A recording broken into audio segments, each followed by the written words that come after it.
تَكَادُ السَّمَاوَاتُ يَتَفَطَّرْنَ مِنْهُ. At it the skies are ready to burst. وَتَنْشَقَّ الْأَرْضُ, and the earth to split asunder. وَتَخِرُّ الْجِبَالُ حَدًّا, and the mountains to fall down in utter ruin. أَنْ دَعَوْا لِلرَّحْمَنِ وَلَدًا, that they should say that Ar-Rahman, the merciful God, has begotten a son. The worst swearing you can give Allah is this: that if the heavens had feelings like you, O Muslims and Muslimah, if the heavens had feeling, emotions like you, to hear such words being uttered, he said the heavens would have fallen. If the earth had feelings like you, it would have split asunder and the mountains fallen down in utter ruin. Such horrible swearing they give Allah Bari Ta'ala. Does it move the Muslim? Not at all. It's not moving anybody. It's an amazing thing, amazing situation. You see, the non-Arab world, the Muslims of the non-Arab world, 90% of the Muslims of the world are non-Arabs. They don't know Arabic. We have been taught the Quran to read parrot fashion. We read it. Sometimes we read far more beautiful than many Arabs, some of our Hafiz and Qaris. But we don't understand a word. So we read these beautiful verses. We don't know what Allah is saying. But the Arab world, more than 100 million of you, you understand what Allah is saying, what He's crying about. And it doesn't move anybody. This is an amazing situation, amazing thing. If any of you, my brothers, you go home and your mother tells you, he says, you know this guy next door, he was swearing me like this. I won't use the words. You know what the other guy was swearing your mother. Or your wife says, you know this guy next door, you know, he was calling me names. I'm asking, can you eat? Can you sleep? No. What do you do? Is I want to go and break his jaw, shut him up for good. And if I'm too weak, I say I hire a gang, somebody to do the job. Now it cost me 10,000 dirhams. I'll do the job, shut him up for good. No.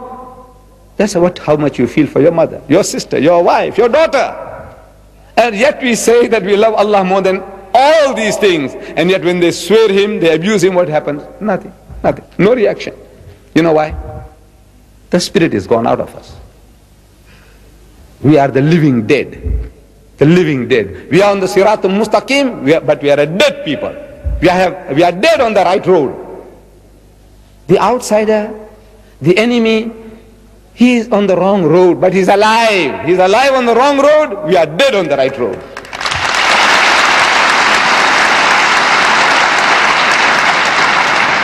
So Allah reacts. Allah reacts.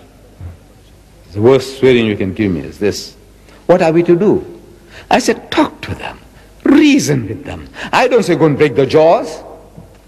I don't say go and shoot them, kill them, cut the throats. No, no, no. Allah says, Udu ila sabili rabbika bil hikmati. Invite all to the ways of thy Lord with wisdom, wal maw'izatil hasanati, and with beautiful preaching, wajadilhum billati ahsan, and reason with them in the ways that are best and most gracious. And I show you some little ways. I go to the West, I go to England, I go to America, I talk to them. I says, you know, English is a foreign language to me, which it is. It's a foreign language. I acquired this, you know, because they conquered my country, and I went to a British colony, so they taught me English, so I learned English. If the French had conquered my country, I would be speaking French. If the Spanish had conquered my country, I would be speaking Spanish. But you Britishers, you English-speaking people conquered my country, so you taught me to speak English, so I'm speaking English to you. But look, it's a foreign language to me.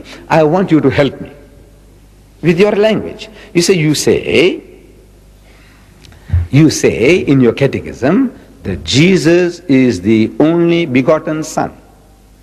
Begotten, not made. I say, will you please explain to me what you are trying to emphasize? You are trying to tell me something special. You see, I can call any young man here my son, and I'm sure you won't mind, the child won't mind it, nor will the father and the mother mind it, calling your child my son. But if some person, not knowing our relationship, wants to know, is he really your son? So then I have to tell you, no, you see, this young man, I like this little child. He reminds me of my son at home, my grandchild at home, so I call him my son. And he loves me like a father, like a grandfather, like an old uncle.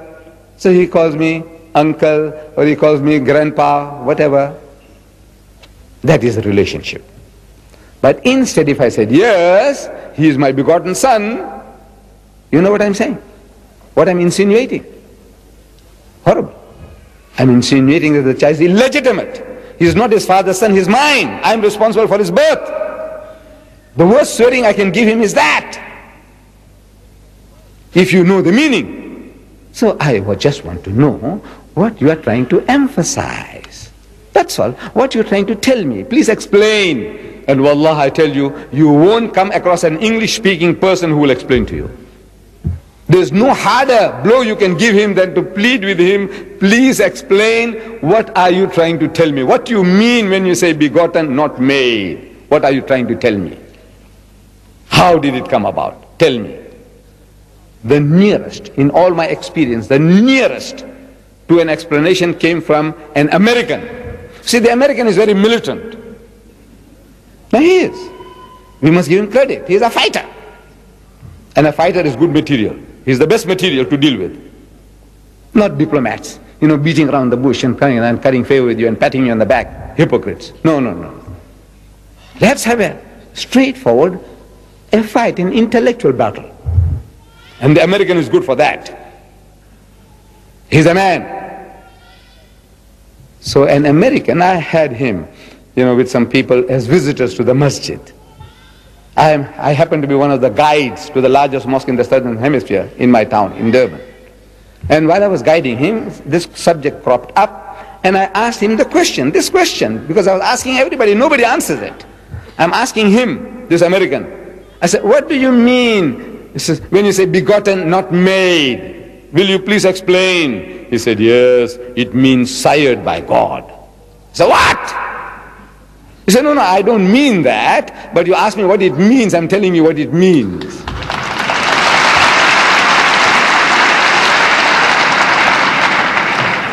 Now you see why Allah reacts. Now you see why He reacts. Sired is a term used in animal husbandry. You see, they keep pedigrees of horses, and they tell you the father of this horse and the mother was so-and-so, and the great-grandmother of this horse was so-and-so, and the great-grandfather was so-and-so, and on and on. Pedigrees of horses, pedigrees of cows, bulls, the pedigree. So where they originate. Who was the great-grandfather of that bull? Where did it come from? The Brahman bull. It came from India, 100 years ago, and from that grandfather we got this, and this is his great-great-grandchild.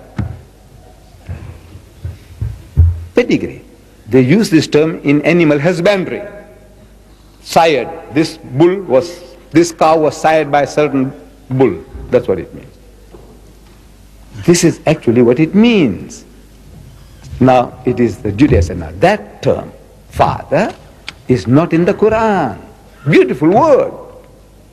But it's not there. I said, that is a miracle. The 99 names are miracle. But you say, look, if you want to discount them, discount them. The miracle is that the commonest, the most readily available, the one that is being dangled before him for 23 years, he doesn't catch it. And he makes us to eschew that word. Don't use it. You say, Rabbul Alamin. He's Rabb, he's Rabb, he's Rabb. He's not Ab. Miracle. Substance of the message. Allah says, another example I give you. Awalam yara allazina kafaru. He says, do not the unbelievers see? These atheists, these agnostics, the people who deny the existence of God, can't they see? In other words, Allah expects them to see, to be able to see, to witness. أَوَلَمْ يَرَ الَّذِينَ كَفَرُوا أَنَّ السَّمَاوَاتِ وَالْأَرْضَ كَانَتَ رَتْقًا. That the heavens and the earth were joined together as one unit of creation. فَفَتَقْنَاهُمَا. And He split them asunder. Who is He talking to? Who is He addressing? Kafir. Which kafir? The Bedouins of 1400 years ago? No. What can the poor man understand? Wallah, what did he know about the universe, about the creations of the heavens and the earth? What did he know? He only accepted whatever was said. If this was Allah's kalam, amanna saddaqna. We hear and we accept, we believe. This was iman that they had. They didn't have a grasp. Allah is not addressing those unbelievers of the times of Muhammad, or the unbelievers in the Congo, or among the Eskimos who might not believe in God. No. He is talking to the men of